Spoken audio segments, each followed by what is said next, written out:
The House Criminal Justice Committee will come to order. Would the clerk please take attendance? Chair Hope. Here. Representatives Andrews. Here. Carter. Present. Breen. Young. Here. Arbit. Here. Devendorf. Cerniglu. Here. Filler. Yes. Mueller. Here. Bazat. Here. Harris. Here. Begall. Here. Madam Chair, you have 11 members present. You do have a quorum. Thank you. Representative Cerniglu moves to adopt the minutes from the May 16th meeting. Without objection, the minutes are adopted. We will now turn to testimony on House Bills 4450 through 4453. Representative Carter, feel free to get started when you're ready.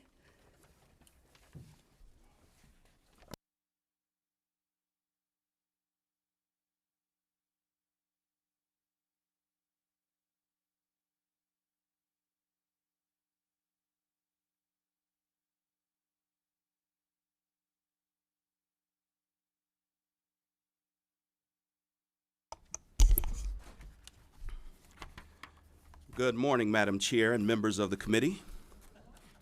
Thank you for the opportunity to speak to you today about House Bills 4550 through 4553.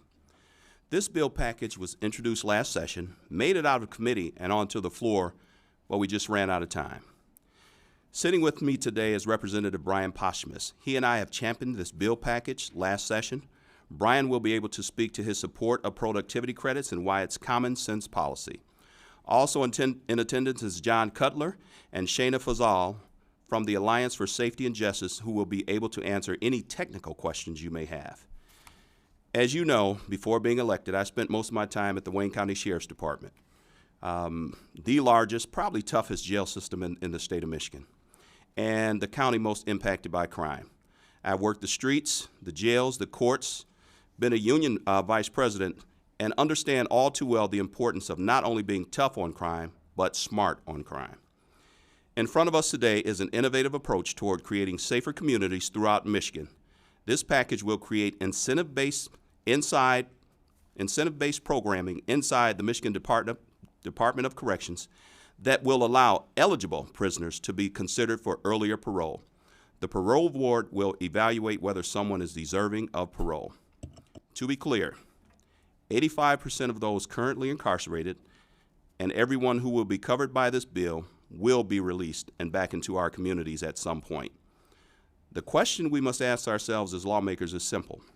Did we prepare them to return to their families and their communities, not just with an education, but with a work ethic and mentality to stay focused and disciplined, to work towards a goal and complete it?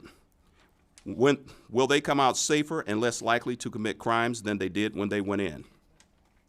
So what is the policy? How do prisoners earn credit? If you look at House Bill 4450, the equation is printed out for you in black and white. If eligible prisoners earn a GED, participate and complete vocational or rehabilitation training, earn an associate's or bachelor's degree, they can earn credits capped at 20% of their minimum sentence, giving them the opportunity to appear before the parole board sooner and make their case for parole. In House Bill 4450, page 4, starting at line 15, you will find that there are certain offenses that are not included in this bill, otherwise known as carve-outs. People in prison for sex offenses such as criminal sexual conduct, human trafficking, and murder of any degree or any type are ineligible for productivity credits. This bill package has been criticized as violating the spirit of the slogan, truth in sentencing. Again, there's nothing that could be further from the truth. These bills were designed from the ground up and based on years of conversations with law enforcement leaders and victims across the state. These bills are not, let me repeat, not retroactive. The productivity credits are capped at 20% of someone's minimal term, and the bills require that the victim be told whether the person is in their case is eligible for credits. This means that just like today, every victim will know how long someone must serve before they become eligible for parole. I believe this is a fair approach for prisoners to begin their transformational process. This package elevates safety and reduces crime through rehabilitation by preparing returning citizens to come back to our communities so that they may live a crime-free, a productive life and become stronger contributors to our society. Again, this is a public safety issue. Thank you. Madam Chair, thank you for allowing me to speak. Committee members, also thank you very much for hearing my testimony. So I'm really excited to be here today because it's not often that we have the opportunity to look at a bill package that just makes it's just common sense. It's neither conservative nor liberal. It's nonpartisan, bipartisan, however you want to view it. It's a bill package specifically to make our communities safer, put together, established, and thought through by victims of crime. There's going to be people far more intelligent and far more articulate than I am that are going to be speaking to this package, so I'm going to be relatively brief. Don't worry, Vice Chair, I can wait until you sit back down.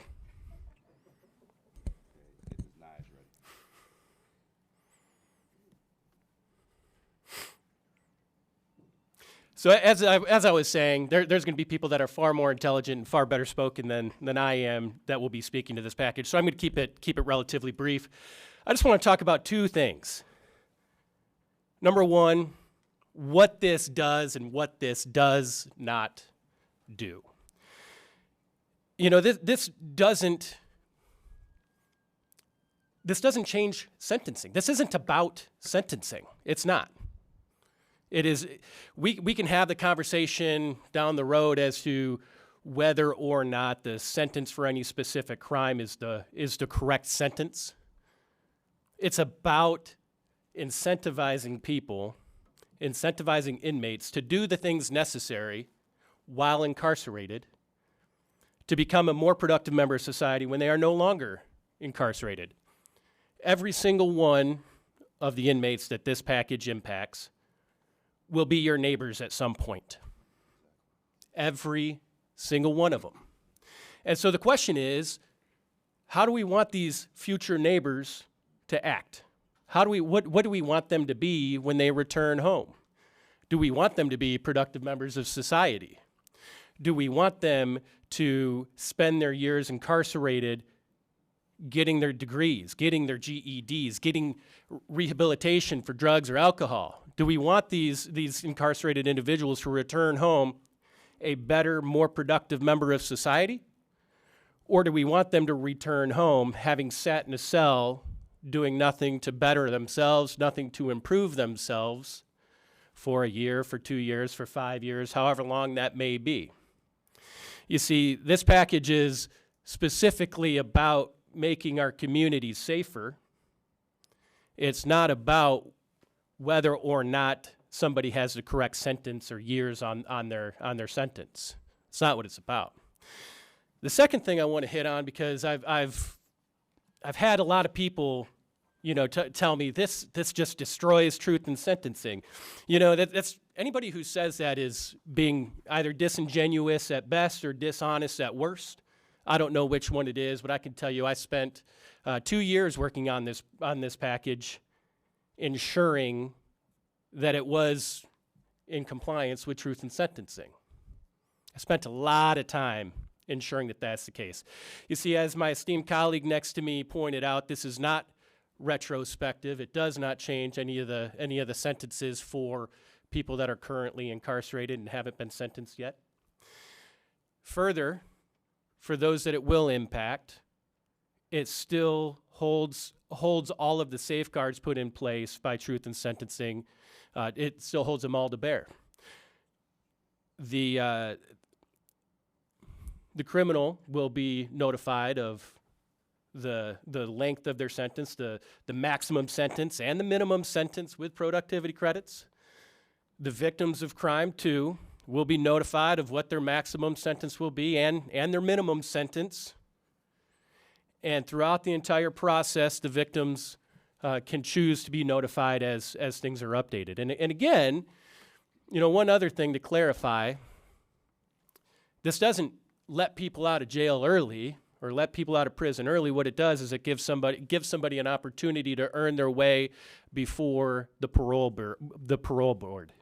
Again, if sentencing is the issue and determining what the length of sentencing should be is the issue, we can have that conversation. This is about incentivizing people to do the things necessary to become a more productive member of society for the purpose of making our community safer. Thank you, committee members. Thank you, Madam Chair. Madam Chair, may I jump right in real quick? Please. I'm going off script. That was the script I read before. So I'm sitting here and I'm thinking about discipline is supposed to be swift and corrective, not slow and punitive.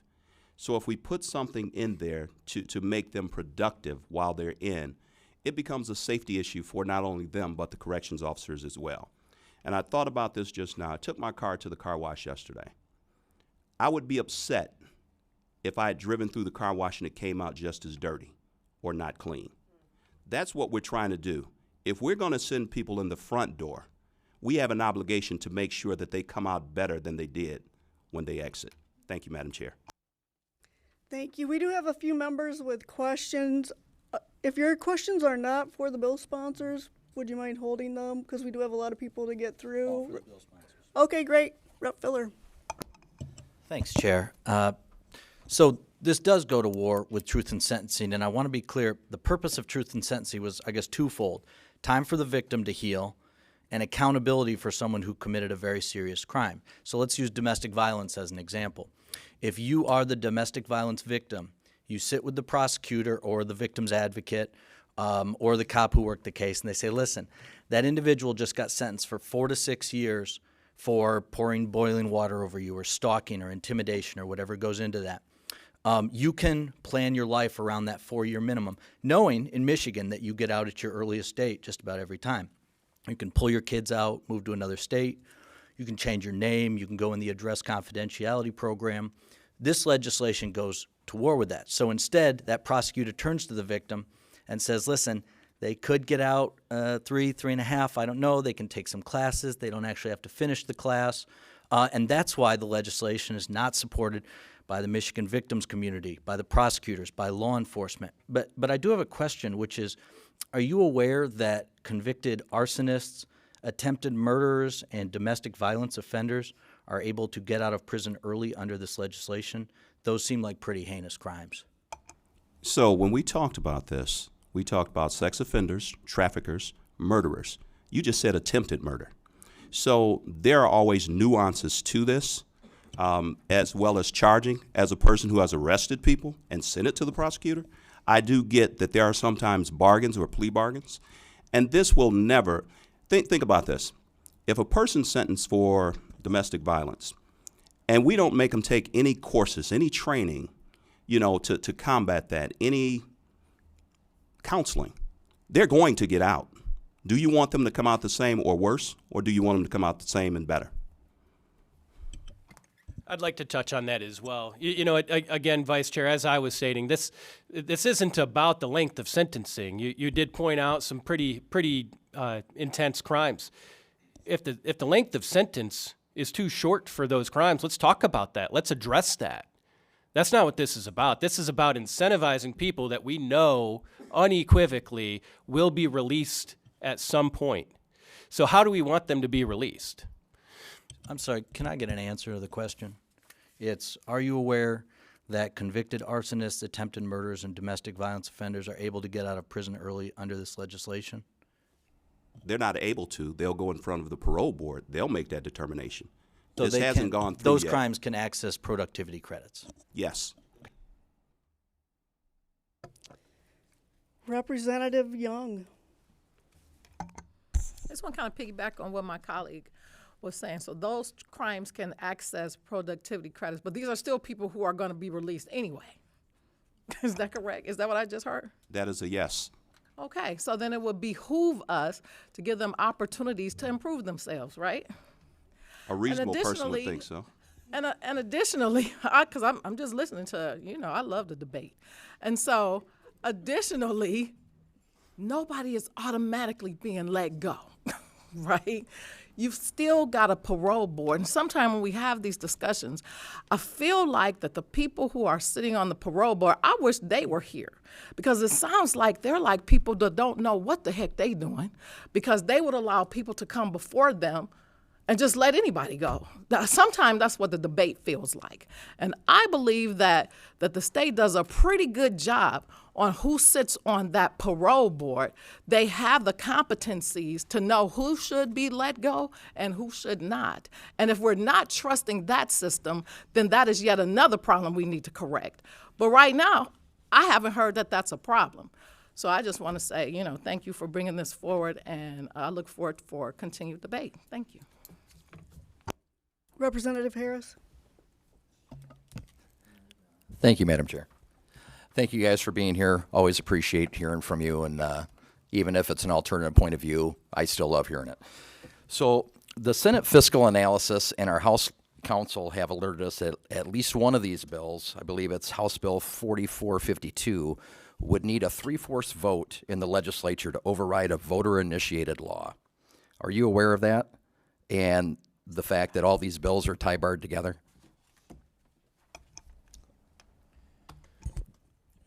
So as I said, there's a lot more intelligent people that are going to be speaking to these bills as we go through the process. Representative Carter and I wanted to speak to what the specifics are that the bills did and why they're important. So I just want to add that, so the initiated law, Section 33 of the code, which is included in the bill, was amended in 1978 by an initiated law, which was Prop B, which means that a vote of 3/4 of the members elected to and serving in each house of the legislature is needed to amend or repeal it. With regard to prisoners sentenced for certain specific crimes, Proposal B ended the practice of awarding good time credits for good behavior and instead adopted what is commonly called the truth in sentencing. Again, this is a voter-initiated law, in which a prisoner eligible for parole must serve their entire minimum sentence before being considered before parole.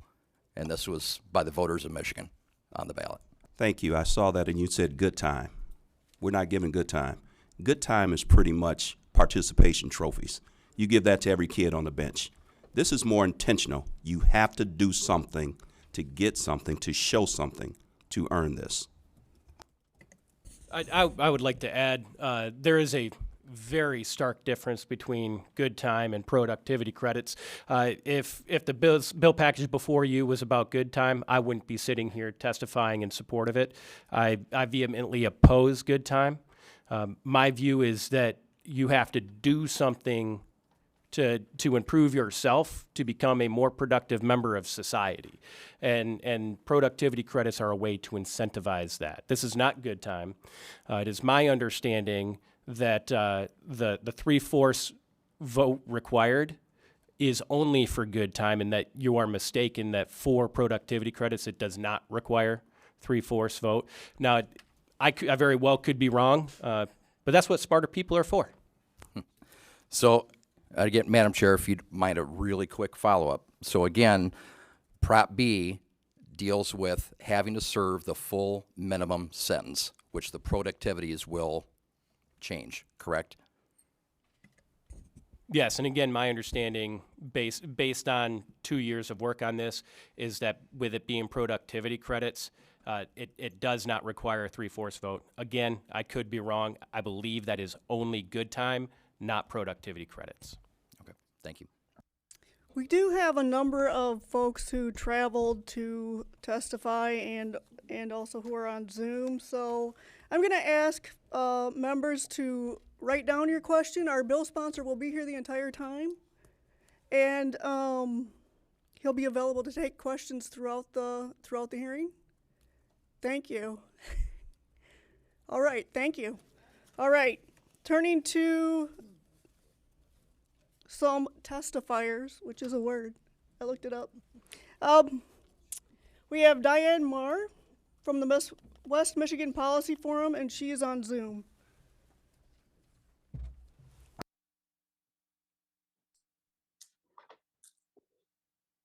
Hello, everybody. Thank you for accommodating me via Zoom. I'm sorry I couldn't be there like last time to testify in person. But this is something that's near and dear to my heart. I am the president and chief operating officer of Fox Motors. Fox Motors is participates with the Vocational Village in onboarding prisoners who are up for parole into our tech program. So Vocational Village has a technician training program, which they administer in Ionia and Jackson. And we have car dealerships that are all over Michigan, and there's a severe shortage of technicians in the US, and we were looking for a variety of solutions to solve that problem for Fox. That's how I became involved with Vocational Village. We support this productivity credit concept because we've seen that this is a real strong path to rehabilitation with the people that we hire out of the village. And I just wanted to talk a little bit about the success that we've had with that program. And, you know, it provides a lot of hope for people. And so I think, you know, as citizens of Michigan and of the world, we need to look for ways to do the right thing and to help people that need second chances and also some help along the way. So we have had 12 vocational villagers that have been hired by Fox over the last 5 years. A lot of them I know personally because I have a vested interest in this initiative. A lot of them have regained their life and found purpose again through work and through relationships at work and support systems that we offer outside of work. The tech trainee program at the village struck me as I couldn't believe how committed and passionate the staff was that works with the villagers. And it just struck me how it takes a village to, you know, help someone who is down or has had some trauma to recover from that trauma, to start to believe in themselves again, to provide hope to them for a better future. And there are people inside the prison that are trying to do that. There are people outside the prison that are trying to do that. And I think we all have an obligation as a society to try to help those that are have gone through unfortunate circumstances one way or another. So we partner with the Vocational Village staff to help and the parole officers to help them throughout their process of getting back as a productive member of society. So there are a variety of programs that we work with them on. They have initial needs that need to be met. A lot of times they just need someone to talk to, someone who knows how to navigate the system. So we provide that help for them through a foundation or through their employment with us. So we found that this has been very successful. And I would say that these employees are probably the ones that are most grateful for the job and the opportunity. So it's very rewarding because it feels like you're doing good and that it's appreciated. So I personally just feel like every person deserves a chance to realize their potential. And some people need more help than others to get there. They're not as fortunate as we are.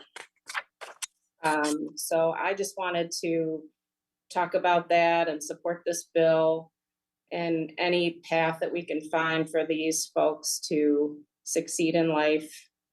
Second chances are important, and we need to find a way for them to use their gifts and talents for good. So I think this is a really good way to try to solve a social problem that we have. I think we, as has been stated, there are certain criteria to get into the program. there's certain criteria and hard work that's demonstrated along the way. So I feel like this is a productive way to use their time versus just waiting to get out and then what? So I'm really passionate and supportive of this. Let me know if you have any questions, and thanks for your time. Do we have questions for Ms. Marr? Thank you, Ms. Marr. You're We will welcome. move on. We have David Safavian from the American Conservative Union. I'm going to ask that you limit yourself to 3 minutes. We do have a number of people who want to testify as well, so.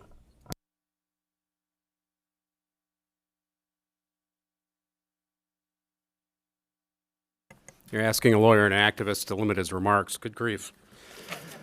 Madam Chairman, Vice Chairman Filler, members of the committee, thank you for allowing me to come.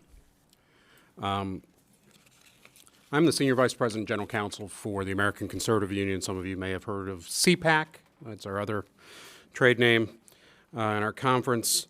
But I come here really because I've seen every aspect of the criminal justice system from the inside out. I've been a police officer. I've worked in the federal courts. I've been a political appointee in the White House. I have been incarcerated. And I have seen the system up close and personal, much to my chagrin. When we come and testify and talk about criminal justice, I get a lot of kind of scratching heads. ACU talking about criminal justice, what the heck is going on?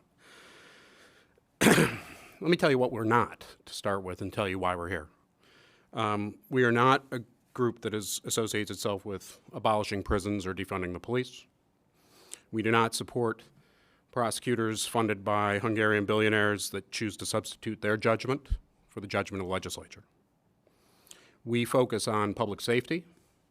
We focus on accountability, both on the individual level and accountability of government, how they're spending taxpayer money and whether we're getting the most public safety bang for our buck. And finally, we focus on human dignity. And the bottom line is that you need accountability and rehabilitation if you're in prison in order to get a shot at redemption, but that's not a guarantee. I want to associate myself with the first panel and their remarks because they really covered everything pretty well. But you know, Michigan has a 23.6% recidivism rate here. That's really good, believe it or not, even though 1/4 of the people that come out of prison go back in within 3 years. But it's not the greatest. Oklahoma, by the way, has 19%. So it's about a 25% delta from the best. Getting recidivism down is the most direct way to fight crime. Slowing that prison revolving door. And earned time credit, as opposed to good time credit, is a really critical component of that because it provides an incentive. And it provides an incentive to get treatment for addiction, get treatment for mental health, to learn new job skills, and to reenter society. It also, not coincidentally, has a significant financial savings. Now, my experience as an advocate is nobody is going to say, well, I'm willing to save a little money to put my family at risk. But what people ignore is the opportunity costs.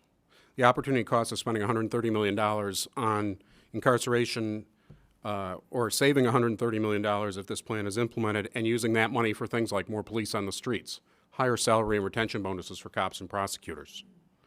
Anything other than funding Chinese battery projects. But what I will say is that that $130 million can be better spent in ways that project and protect public safety. So this is something that we can't consider in a vacuum. The third thing, we know incentives work, and if this idea sounds familiar, it's because it is. We have seen a debate about this in the federal side, and I hate the whole, well, Washington's doing it, so states should too, but Donald Trump's signature criminal justice bill had exactly this proposal in it. It had earned time credit that if you went through the programming, you got released to a halfway house earlier. And we've also seen research we've seen the provision from Kansas, from Minnesota, from other states that have tied earned time credit to reductions in recidivism. And indeed, the RAND Corporation said giving inmates an opportunity to get college education has shown a direct 28% drop in recidivism rate. This is the RAND Corporation, gold standard. All of my data, by the way, is in my longer remarks. So if this is a political issue, we've seen the Trump administration take the lead on something similar. If this is a data issue, we've got all the data that shows that this works. Now, some are going to say, well, you know, despite the data and despite, you know, the politics, maybe this isn't the time to do this type of thing. With crime peaking or spiking right now, now is exactly the time to do this thing. Because it is this type of policy that will actually impact crime, as opposed to having kind of broad statements that don't do anything at the end of the day. With Mr. that, Madam Sabavian. Chairman, Oh, thank you. I'm Okay, done. very good. We're gonna go at ease at the call of the chair, very briefly.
Thank you, Madam Chair.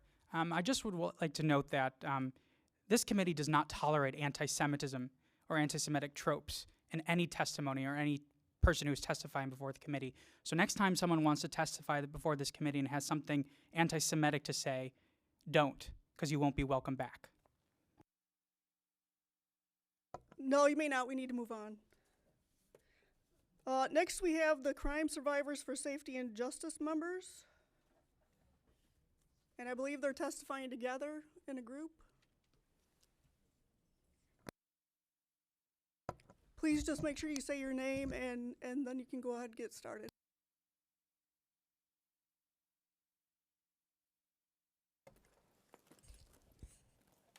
Thank you. My name's Priscilla Bordeo. Do you want everyone to go say names first? Hi, I'm Kiana Wembley.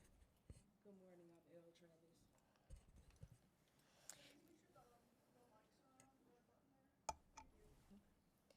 Thank you for the opportunity to testify today. My name is Priscilla Bordeo. I am Michigan State Manager for Crime Survivors for Safety and Justice. I am also a survivor of sexual assault. Since my victimization, I've dedicated myself to helping those like me, survivors of violence who are in the midst of their own healing journeys. Michigan crime survivors come from diverse backgrounds with their own unique stories and victimizations that have shaped them. But I've noticed one common thread. What survivors want most is for what happened to them to never happen to anybody else. Our criminal justice system must include the voices and needs of survivors like me if we want to truly make Michigan safer.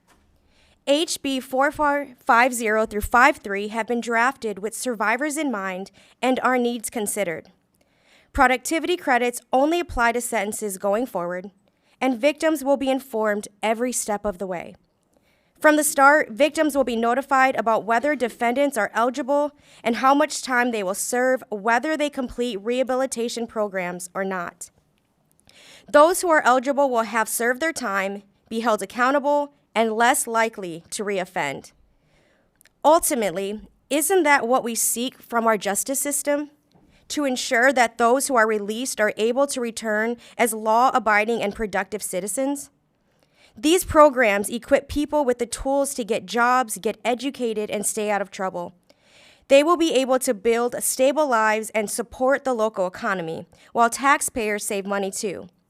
In addition to being a survivor who wants safer communities, I'm also someone who has experienced the power of redemption and grace with my own eyes. My cousin was killed in a drive-by shooting. The man who shot her eventually was considered for parole by the parole board. My uncle, her father, responded to his possible release by asking one question: is he a changed man? That's what he cared most about. He knew that if the defendant had redeemed himself and paid his debt to society, we would all be better off and safer. Redemption and rehabilitation are the foundation of safety. Without those, we risk continuing cycles of violence and victimization. I urge you to support HB 4450 through 53 because survivors like me and those in this room understand that these solutions have been proven to work. We cannot stop crime without rehabilitating those who will be released back into our communities. Thank you.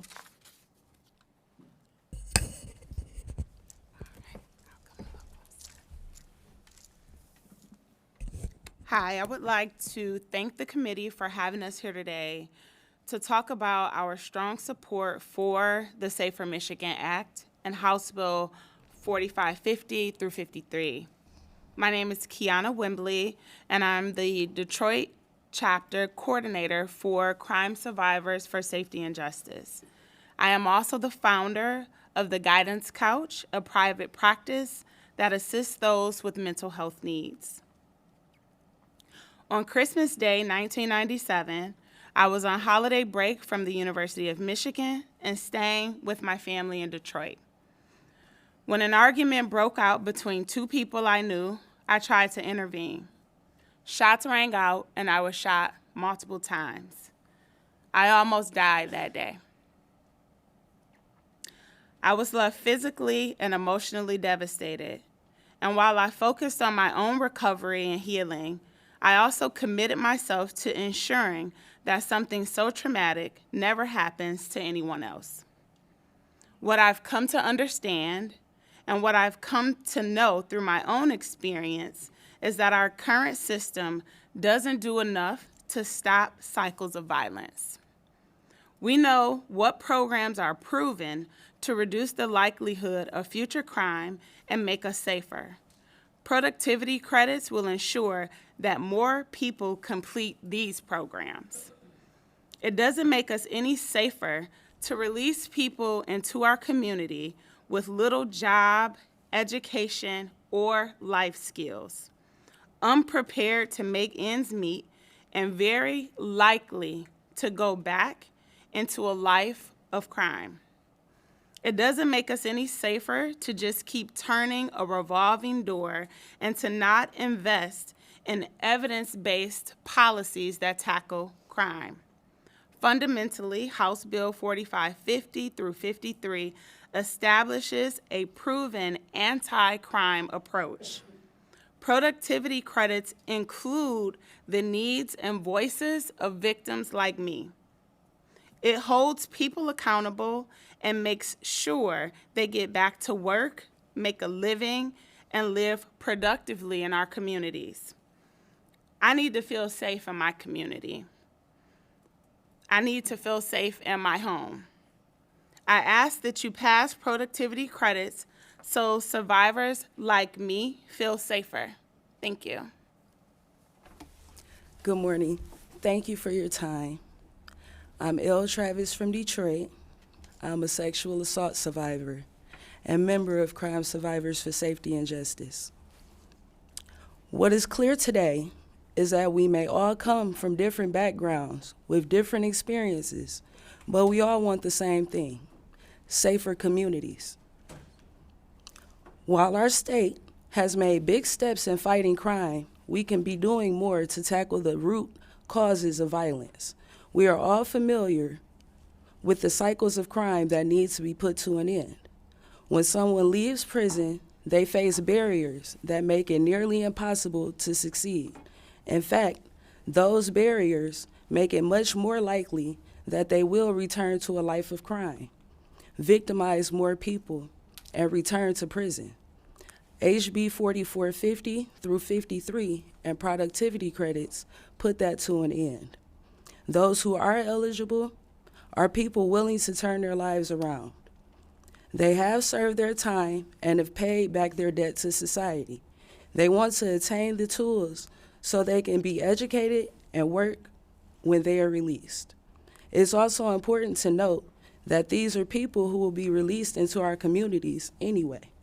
For myself and many survivors like me, I want to know that my neighbors who may have served time have been rehabilitated.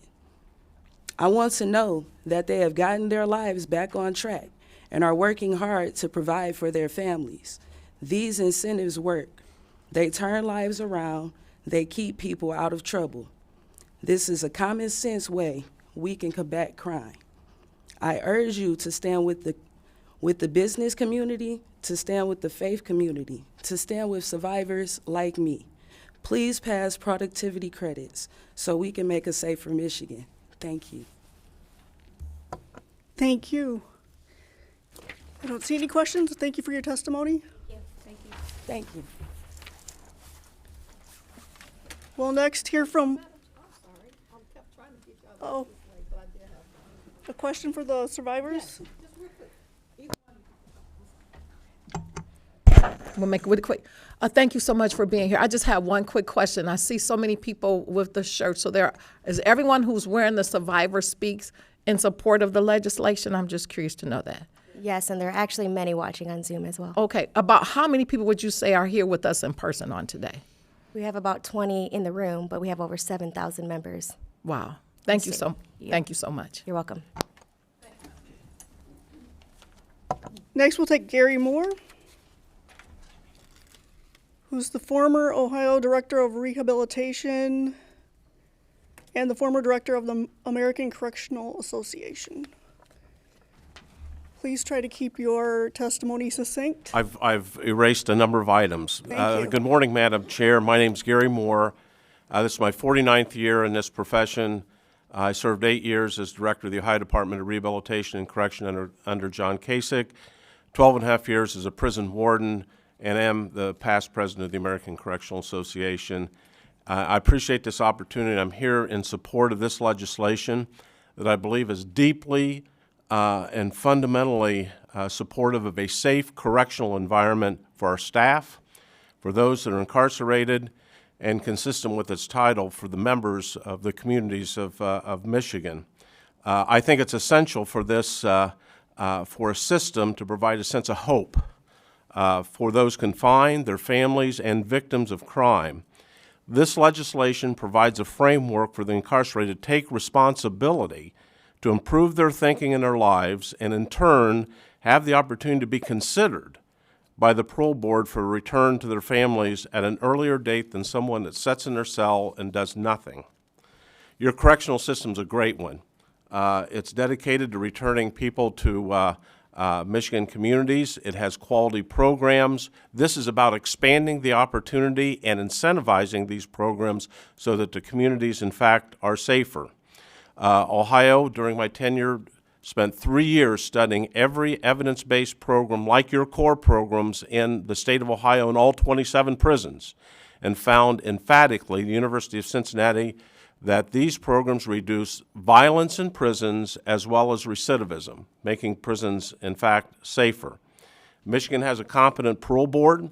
Evidence-based decision-making is part of that. This legislation does not guarantee release. It simply provides an opportunity and motivation for some and accountability for all. We've heard from victims, and I wouldn't be here without the support of victims, and I've enjoyed participating with them. I'm going to cut my comments short to this. The greatest influence I have seen with this type of program was when, after I retired and went to North Carolina for a year and a half, after 5 staff were killed in 2 prison riots in North Carolina. A fundamental part of the reform of that system, and that system is an excellent system today, it has made significant improvements, was the enhancement of an earned credit or productive credit program. Michigan had a passive program. If you did time, you got credit, right? That's not what this is. This is about people doing what we know makes a difference in the lives and changing their lives. It is clearly based on their effort. I've seen it work. Ohio has an active earned credit program that I totally supported and have seen the benefit of not just taking one earned credit program, but taking multiple programs. This legislation provides the potential for resources to increase the amount of programs delivered, and I know you have a director or secretary in this state that would emphatically improve and increase the amount of opportunities and, in fact, make this state a safer place. Thank you, Madam Chair. Thank you. Questions for Mr. Moore? Representative Young? Thank you. Recently, I had an opportunity to pick up one of these. You can find these at your local Costco, what is it, Home Depot, or all those different places, and they can run you about $50 because this is solid. Folks who are incarcerated out in Ionia made this. Mm-hmm. I mean, it seems like we're creating entrepreneurs. When I was at Macomb Correctional, they have a whole nursery, and they're the ones who plant the flowers. I pay $50 for somebody to come put my flowers in and take care of my lawn every single week, right? And I'm saying productivity credits just makes sense. We're providing people with these skills and trades that we need every single day. And so I just wanted to say thank you for your testimony and just show a little example of the type of work that we know can happen within our correctional system. Thank you, Representative Young. I think it's a calling to be able to lift people up that are living in the shadows, and that's a calling. So thank you. Other questions for Mr. Moore? Representative Devendorf? Thank you, Mr. Moore, for being here. Recently, I had the opportunity of touring the Ionia facility, including Vocational Village, and it was very impressive. And the conversations with those who are incarcerated and in the program were very impactful in the hope that it provides, but also the incredible number of certifications that will lead to future employment. My question has to do with the effectiveness of what we're doing today. One, I'm so grateful to everybody for being here to advocate for these changes. I fully support it, and I do think this is the direction we're going for justice. But in passing this, would you agree this legislation is an acknowledgement that the success of our returning citizens depends on also these programs and participation of the incarcerated in the programs, and also graduation from these programs by those folks who are incarcerated? Representative, very quickly, I invested 3 years during my tenure to bring the University of Cincinnati, a well-known research university, into every prison in Ohio, all 27 prisons, to look at all core programs, including education, substance use, residential treatment. They evaluated each program individually in terms of its value of reducing violence in prison and reducing recidivism, and they also looked at the combination of taking multiple programs and its multiplying effect, and they also looked at the rate of participation, the impact of participation, and the impact of completion. I have provided that study. It's the executive summary is 36 pages. And I would be glad to ensure that the panel gets this. I think we can get that done. But we know what works, and it's important to promote that, and I'd be glad to provide that data. I would absolutely love to see that executive report. My follow-up question has to do with if we are acknowledging that these programs are essential to the success that we're trying to achieve, does Ohio currently do anything to evaluate equitable and fair access to inmates, regardless of any identifying characteristic, for participation into the program, but also ensuring that we are supporting folks in graduating across the board? Is there work done in Ohio to ensure that everybody, regardless of demographic information, is able to participate and graduate? Yeah, Representative, I think it's imperative that programs are based on an effective assessment program at reception, so that a complete program plan, a case plan is developed, and that it is up then to the individual to participate with that case plan, and for the unit team to support that. So it's based on the assessments that are provided, comprehensive assessments at reception and classification, that then guide people to the effective programs that will deal in diminished criminogenic effects. I guess most directly, are we guarding against potential implicit bias in recruiting to the programs, ensuring participation and graduation from the programs?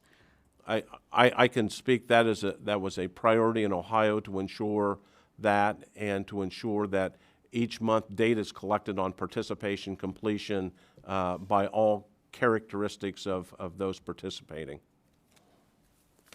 We do have another question for you from Representative Bazat. Thank you, Madam Chair. I started my career as law enforcement in 1973. I ended it in 2016, so I've been around this for 50 years. Population in the 80s in Michigan prisons was about 52.5. 2018, it was 38.5. Currently today, it's 32.5. We have programs, even by MDOC standards, the programming that they have now, 90% of prisoners are taking these programs and participating in classes to reduce their sentences. So why do we need this now, when we've, over the last 40, 50 years, we have done a pretty good job of trying to look at people that deserve to get out of prison? And I'll close by letting you know, we base our decisions on life experience. As a detective, I had 2 cases where the suspects got out of prison for homicide and recommitted another homicide. And there's nothing tougher to sit before a family and tell them, or try to answer, how these people got out of prison and recommitted another violent offense. I understand how difficult that is, Representative. I do. The question in terms of advancing and increasing the amount of programs that are offered means that not only will more people get a chance to go into those evidence-based programs, but just like the Ohio research, when people take multiple programs in combination, it has a multiplying effect in terms of reducing future crime and future crime victims. So expanding that, and as we've talked about earlier, reducing some of the expenses, as we heard in some of the testimony, can reinvest not just in prison, but can start to reinvest earlier in people's lives before people get to prison, which was a focus in Ohio. But don't you think we've done a good job doing that over the last 40 years? We've reduced it by over 20,000 inmates by looking at these programs, by giving special considerations when they come up before the parole board. Don't you think Michigan has done a good job?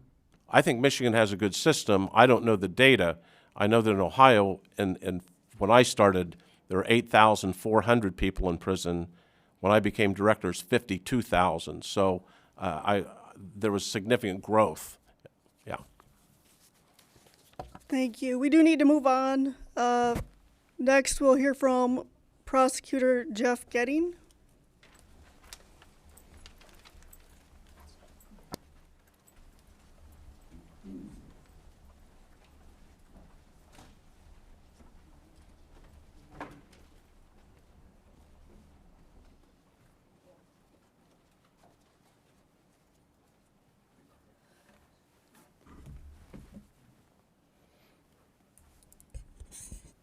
Thank you, Madam Chair, members of the committee. Is the mic on when it's red? I just wanted to make sure they left it on. I want to make sure that I'm very clear about something. When a judge sentences a person who's committed assault with intent to commit murder to a minimum sentence of 10 years and a maximum sentence of 20 years, a process like set forth in House Bills 4450 through 53 that would allow for their release after only 8 years is exactly an attack on truth in sentencing. The judge imposed a sentence of a minimum of 10 years. Truth in sentencing requires a defendant to serve a minimum of 10 years before they're eligible to be released. Whether we call something good time credits, disciplinary credits, productivity credits, incentivized credits, or any other name, that would take a sentence imposed by a judge from 10 years as a minimum to 8 years, or 7, or 5, is an attack on truth in sentencing. Truth in sentencing laws have provided a sense of legitimacy to the criminal legal process. They have provided trust in the criminal legal process for our communities and for our victims. When a victim is told their abuser, the person who shot them, the person who broke into their home, will serve 10 years in prison as a minimum sentence, or maybe 8, or maybe somewhere between 8 and 10. Those are different things. Providing certainty to our victims of violent crimes is imperative to their trust in the system and is imperative to their sense of security. The list of offenses that this doesn't apply to: armed robbery, assault with intent to commit murder, assault by strangulation, assault with a dangerous weapon, home invasion, stalking, domestic violence, aggravated domestic violence. These are all violent crimes. As has been noted, Michigan has done an excellent job over the last decade in terms of reducing its population within the Michigan Department of Corrections, reducing it by over 40%, from over 50,000 people a decade ago to 32,000 and change today. My name is Jeff Getting. I'm the Kalamazoo County Prosecuting Attorney. I'm the legislative chairperson for the Prosecutors Association for the state of Michigan, a member of its board of directors, and president-elect. And I'm here on behalf of Pam to note our objection to this attack on truth in sentencing.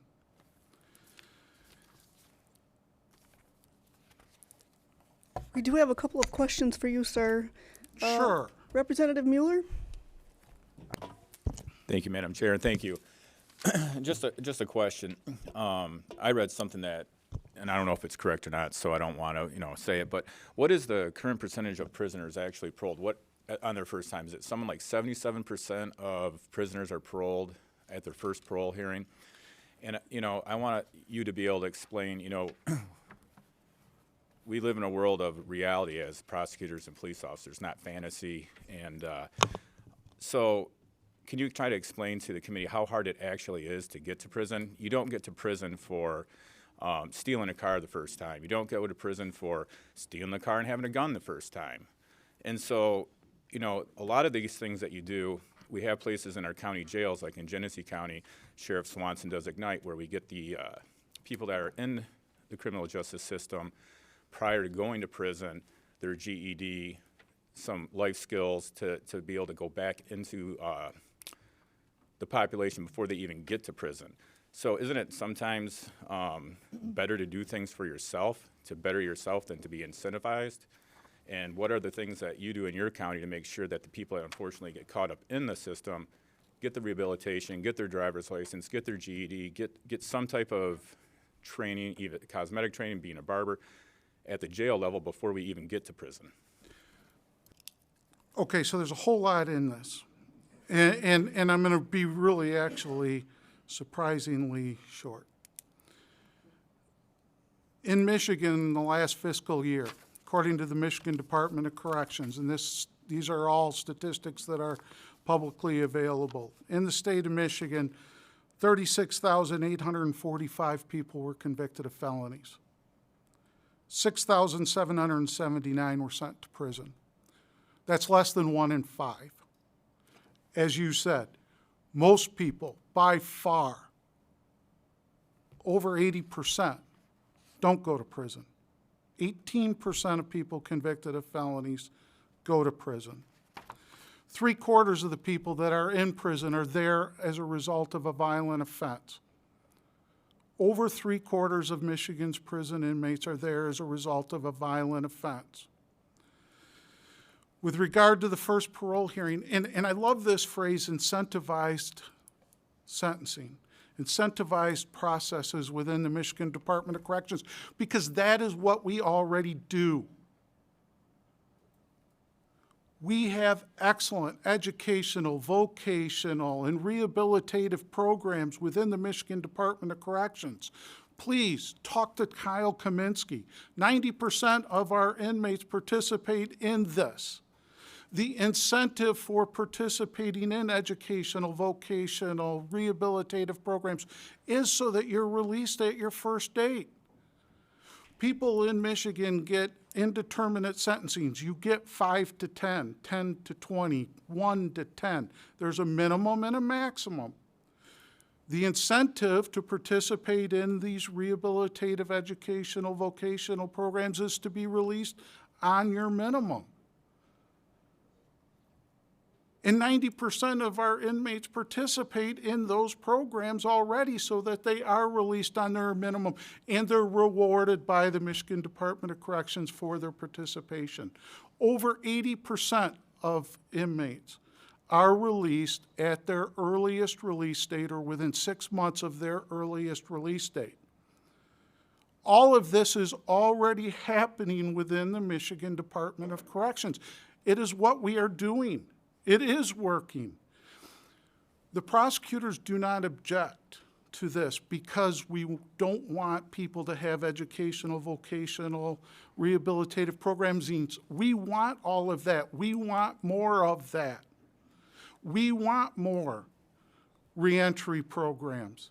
You will have a willing partner in me, and I suspect in my association, if what you want to do is improve reentry services for returning citizens. We all want safer communities. If what you want to do is provide more services within the Michigan Department of Corrections, you will have our support. That's not what this is about. What this is about is an attack on truth in sentencing to reduce the amount of time that is imposed by the judge. If you want to talk, go ahead. Sir, we do have some more questions for you. Representative Andrews? Thank you, Chair. We keep hearing this idea that it's attack on truth in sentencing, but I believe we heard from the bill sponsors saying that this would not impact anybody currently incarcerated. It would only be impacting sentences going forward.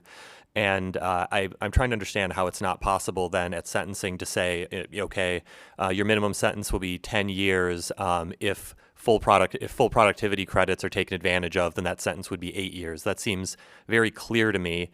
There's a prescribed number of credits able to be earned in here. It's not a vague number, and it's not something that can scale beyond a certain amount. So I guess help me understand how it's not easy going forward to just lay out exactly how the sentencing could be prescribed and to give full knowledge of the earliest date at which somebody could be released.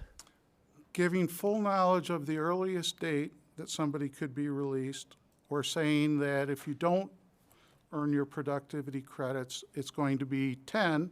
If you do earn all of your productivity credits, it'll be 8. If you earn some of them, it'll be somewhere in between. If you have a major misconduct, you're going to lose that month's credits. The truth in sentencing law says the judge imposes a minimum and a maximum, and you serve the minimum. That's a number. That's not a range. That's why it violates the truth in sentencing laws. And I get what you're saying. You know, there's a part of that that makes sense, but that is violating the Michigan's truth in sentencing laws. And if you want to change that, well, I believe it's going to take a 3/4 vote of both chambers. But if you want to change that, you know, I'm here to say Michigan's prosecutors don't want you to change that. I'm here to say that Michigan victims don't want you to change that. I'm here to say that we already have incentivized sentencing in the state of Michigan, and it is working. I don't see how it's much different than saying 10 to 20 and the parole board still decides, because the parole board still ultimately decides, but thank you. Representative Carter, did you have a question or comment for this? Yeah, a couple gentleman? quick ones. Is there federal good time? That would be a great question to ask your U.S. attorney. I don't know. I don't work in the federal system. So I'll take that as a yes. Okay, how many of your trials are pleas or go to a trial for jury? What percentage, if you know?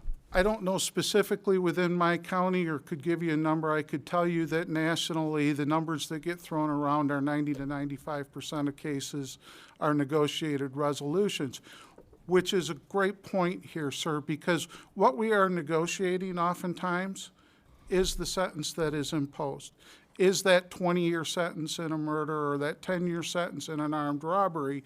And when we are negotiating that, we are doing that with the knowledge that Michigan laws are going to impose a minimum and a maximum, and it will only be after serving that minimum that the Michigan Parole Board will consider releasing a person from the Michigan Department of Corrections. I have two more real quick questions, and I sat on the budget last term for Representative, please keep them very quick real because we do quick, have some real votes we quick. need to take. There's some artificial deflation of inmate population due to two things. Number one was COVID, and number two, there's been no trials or juries or availability. So we expect an uptick in the population moving forward. We just appropriated like $9 million for Wayne County for gun crimes alone. So when we look at these numbers at how they've come down, it wasn't because of anything that we put in place. It was because of COVID and the lack of ability to have trials or due process. I 100% disagree with you respectfully, sir. The numbers did not come down in the last 2 years. The numbers have come down over the past decade. It is not a process where we went from 52,000 to 32,000 in the last 2 or 3 years. It's a process where we have gone from 52,000 to 32,000 over the last 10 years, which far precedes what we've seen in COVID. I will agree with you, though, that we do have an extraordinary backlog of cases, and there may be an uptick in the prison population as we work through those, but it will not be a significant number. It will not be from 32,000 to 40,000. It may be from 32,000 to 34,000. We may see an uptick there because of cases not being processed. But the reality is if you look at the Omni data available from the Michigan Department of Corrections regarding incarceration rates for persons convicted of a felony, that statewide average has gone down year after year after year, not just in the last 2 or 3. I'll let it go. But I was going to Okay, say thank that you. 2 crimes you said that people didn't go to jail for, you need to come to my county, and I'll guarantee you a lot of people are in prison for those things. Thank you, Mr. Getting. Thank you. We do need to move on here. I'm going to pause testimony on these bills for a moment so we can vote on some other business before us today. We have a vote on House Bill 4516. We took testimony on this bill on May 16th. We have cards.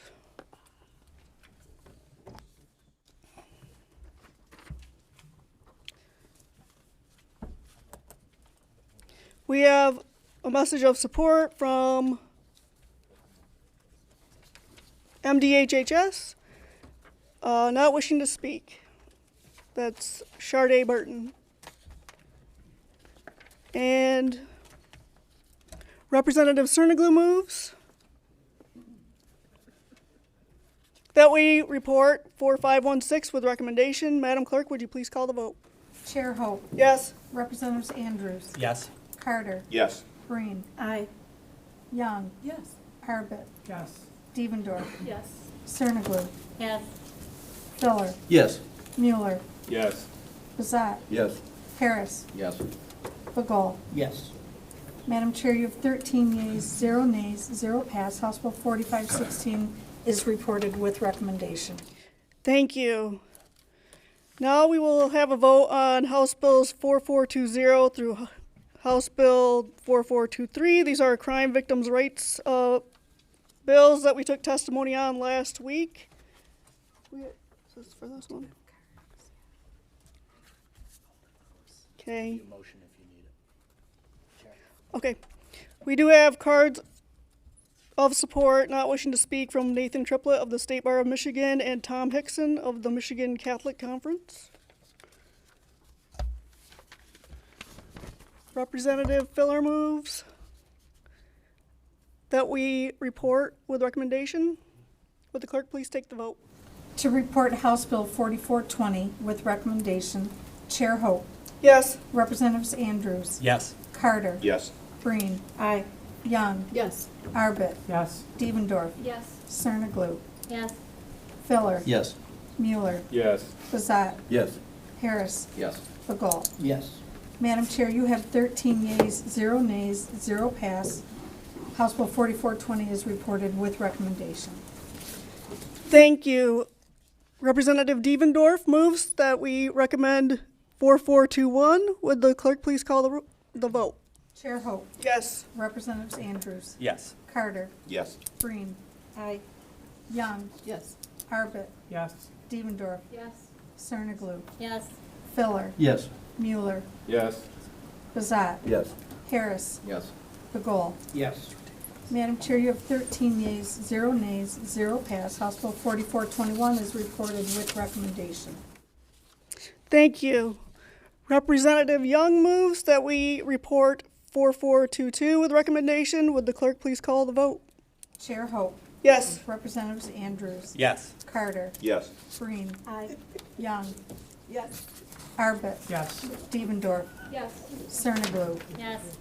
Filler. Yes. Mueller. Yes. Bazat. Yes. Harris. Yes. Begol. Yes.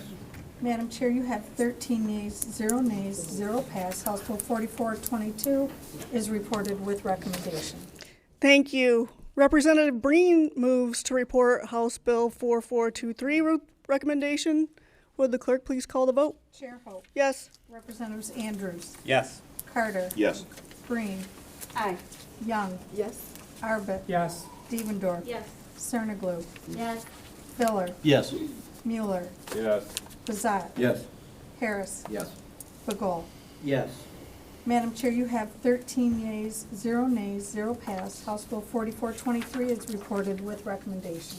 Thank you. We do have a number of cards in support of the bills that we took testimony on today, the productivity credits bills. Those will be read into the record, both those in support and in opposition. We get kicked out of this room pretty soon, so I'm sorry that we weren't able to hear everyone who wanted to testify. That's just the nature of our schedule. There's really, we're constrained by time like everyone else. So with no further business before the committee, we will stand adjourned.